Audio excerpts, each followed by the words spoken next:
Laser-guided mini-missile METE, whose test shots continue, is ready for mass production.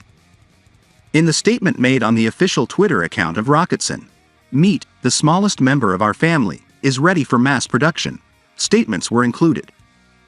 The laser-guided mini-missile system METE, developed by Roketsan and can be launched using new generation 40mm grenade launchers, makes a difference by having an effect beyond the maximum range of the existing conventional grenade launcher ammunition.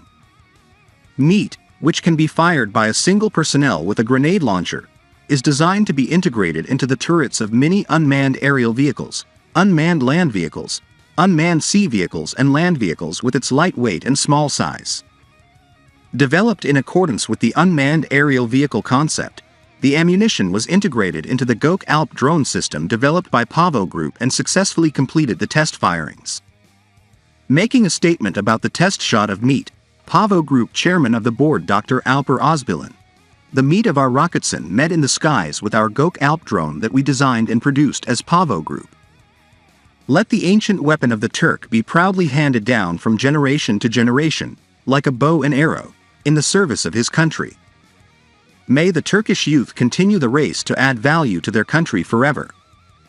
Gök Alp, which is the first platform on which METE, Roketsan's smallest guided ammunition, is used, stands out with both its useful load capacity and its ability to remain unaffected by firing.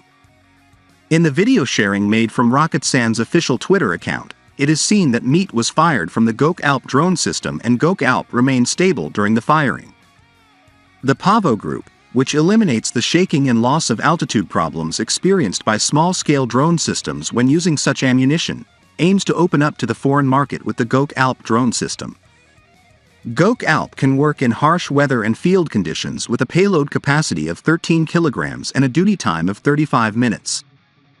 At the same time, Gök Alp was designed not to be affected by electronic warfare conditions with the technologies it contains.